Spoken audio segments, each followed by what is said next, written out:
ఇటు చంద్రబాబు నాయుడు గారేమో లక్షల కోట్లు ఖర్చు పెట్టి 50,000 ఎకరాలు, ఇప్పుడు మళ్ళీ 1,00,000 ఎకరాలని ఆలోచిస్తూ అమరావతి చుట్టూ ఆయన ఆలోచనలు చేస్తూ ఉన్నారు. ఆ దిశగా ఆయన ప్రణాళిక ఏందో ముందుకెళ్తూ ఉన్నారు.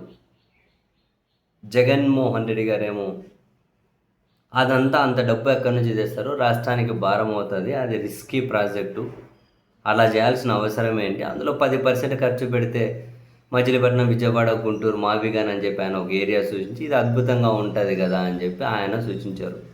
దీని మీద చర్చలు చేయొచ్చు. మావిగాన్ ఎట్లా మంచిది, అమరావతి ఎట్లా మంచిది, దీనికి పాజిటివ్లు ఏంటి, దాని పాజిటివ్స్ ఏంటి, దీని నెగిటివ్ ఏంటి, దాని నెగిటివ్ ఏంటి, చర్చ చేయొచ్చు. ఆ చర్చ ఎవరు చేయాలి? జనరల్గా మీడియా ద్వారా ఆ చర్చ జరగాలి. చర్చ దేని ద్వారా జరుగుతుంది? మీడియా ద్వారా జరగాలి, జనాల్లో చర్చ జరగాలి. కానీ అదేంటో కానీ ఆశ్చర్యకరంగా ఈ మీడియా అనబడేది, మరీ ముఖ్యంగా ఈ తెలుగుదేశం పార్టీ మీడియా ఎంతకు బరి తెగించేశారు అంటే, రాత్రేమో ఒక ఆయన ఆంధ్రప్రదేశ్ ప్రజలకు మీకు సిగ్గు లేదు, మీకు లజ్జ లేదు, మీకు మానం లేదు, మీరు సిగ్గులేని మనుషులు తిడుతూ ఉన్నారు.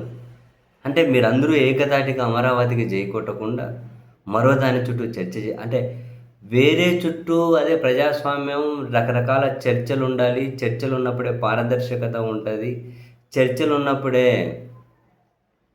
ఏదైనా కనుక సవ్యంగా జరుగుతుంది అనే బేసిక్ లైన్ కూడా మర్చిపోయి అమరావతికి జై కొట్టకుండా మీరు వేరే ఆలోచన చేస్తారా? వేరే దాని చుట్టూ చర్చిస్తారా?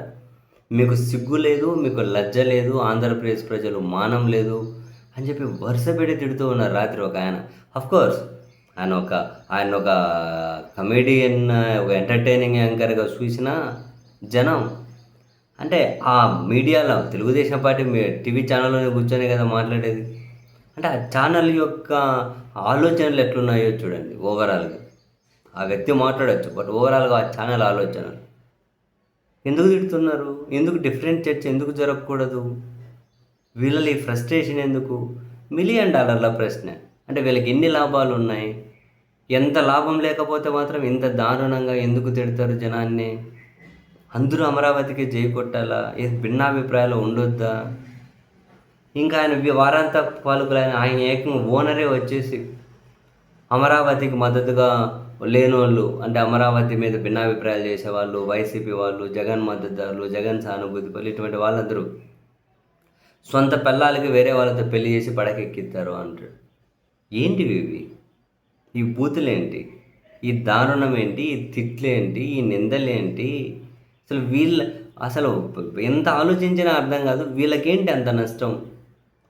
అసలు చర్చను ప్రోత్సహించాలి కదా, భిన్నాభిప్రాయాల మీద చర్చ జరగాలి కదా. ఇదేం వీళ్ళ ఇంట్లో వ్యక్తిగత విషయాల మీద చర్చ జరుగుతుందా? ఆంధ్రప్రదేశ్ రాష్ట్ర రాజధాని అనే అంశం చుట్టూ చర్చ జరుగుతుంది కదా. వేల ఎకరాల పచ్చని పంట పొలాలు తీసుకొని వాళ్ళు ఏమో చేయాలనుకుంటున్నటువంటి ప్రాజెక్టు చుట్టూ చర్చే కదా.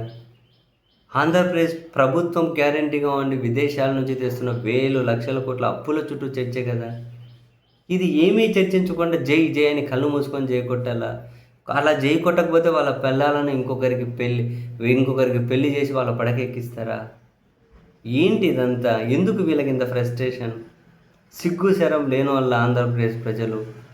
అమరావతికి జై అన్నోళ్ళు మాత్రమే సిగ్గు శరం ఉందా? మిగతా వాళ్ళకి ఎవరికి లేదా? అంటే బానిసత్వం చేసిన వాళ్ళకు మాత్రమే సిగ్గు శరం ఉందా? వేరే చర్చ చేసిన వాళ్ళకు అసలు సిగ్గు శరం లేదా?